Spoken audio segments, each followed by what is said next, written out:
All right, so let's list organelles that a plant cell has, but an animal cell does not have. So plant cells, number one, they have cell walls.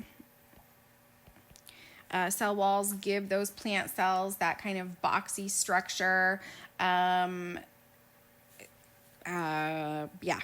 cells don't. It's why, plants are rigid, why they can stand up.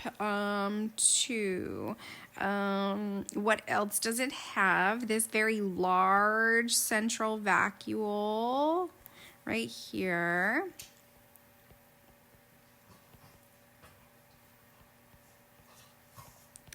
So plant cells can kind of store water in case there's going to be periods of drought when it's not going to rain. It can kind of have a backup reserve of water. So that was a vacuole, a cell wall. And then another one that plant cells have that we don't, or animal cells don't, chloroplasts.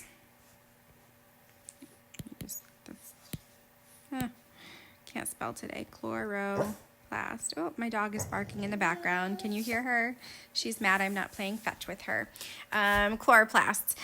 It's why plants are green. It's why we are not green. And it's also why they can make their own food, why we cannot make our own food and energy. 4. How are organelles in the cell like the organs inside of the human body? So we just kind of talked about how they're like tiny little organs. They do very special and specific jobs for the cell. Same thing. So organelles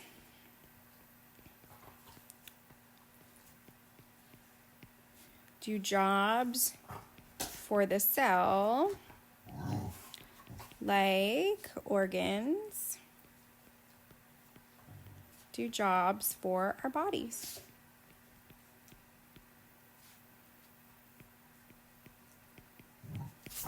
Which organelle makes new things for the cell, and what do they make? So a couple of things make other things. We have the nucleolus, which is all the way inside of the nucleus. The nucleolus makes ribosomes. Speaking of ribosomes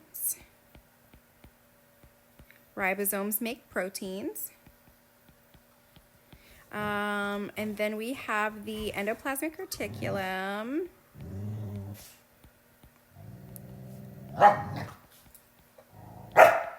Ooh, y'all, you hear that dog? I am so sorry. She's getting a little feisty and she wants to play fetch, so I do apologize that she just barked. Endoplasmic reticulum makes parts for the cell membrane.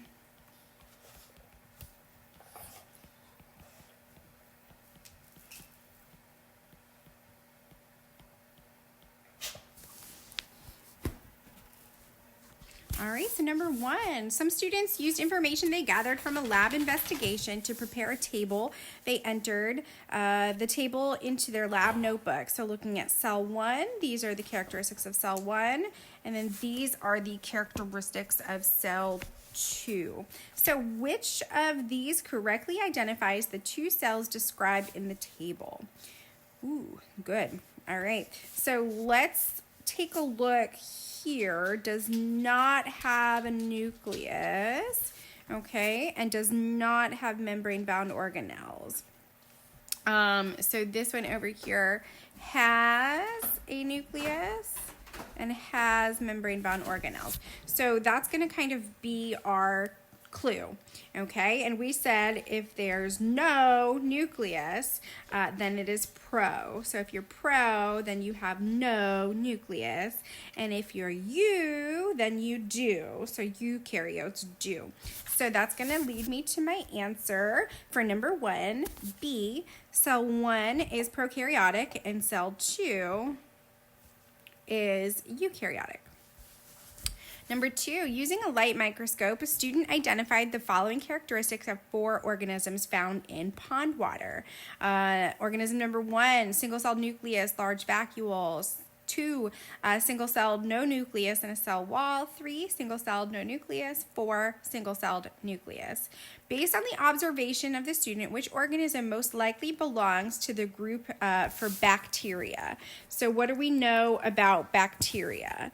We know that bacteria is prokaryotic. So that means that it should not have any nucleus, so no nucleus. Okay. Can it have a cell wall? Yeah. So let me just kind of go through this, and I'm going to cross out. I know that it shouldn't have a nucleus. I'm going to cross out anything that says it has a nucleus. So that'll be that one. And then number 4, which means that it's going to leave us with organism 2 and 3. So my answer here is going to be D. 4 different types of cells are shown. So what characteristic is shared by all 4 cells? We know that this is a bacterial cell. This, and this are all eukaryotic cells because they have nucleus. This is nuclei in them. So what is shared between both prokaryotic and eukaryotic cells, or all cells in general, no matter what they are? We know that all cells are living. We know that all cells have DNA, okay? And we know that all cells replicate somehow. So let's kind of take a look at this list. A mechanism for transforming sunlight into energy. We don't know that about this cell or this cell, only this cell. So it can't apply to all of them. Self-locomotion. Locomotion means movement. We know that that applies to this cell because it has a flagella to move.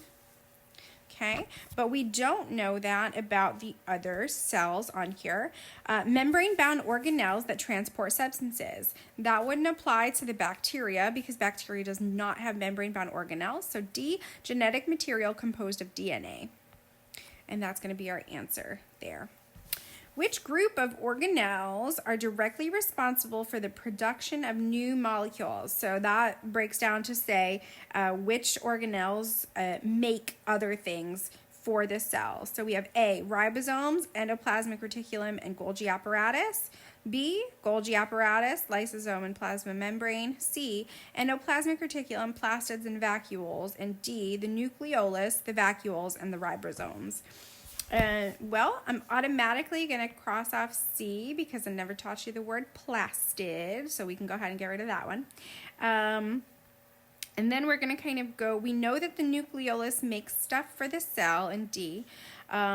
We know that the ribosomes make stuff for the cell, but the vacuoles don't make anything, so I'm going to cross off D. Oops, sorry, I just got an email. So that leaves us with A and B. We know that ribosomes make something. We know that the endoplasmic reticulum makes something. So does the Golgi apparatus? That's what we have to decide. So let's take a look at B. There's that Golgi again. Lysosomes and plasma membrane. The lysosomes don't make anything for the cell, so by process of elimination, that's going to leave me with A. Okay? If you have any questions, let me know.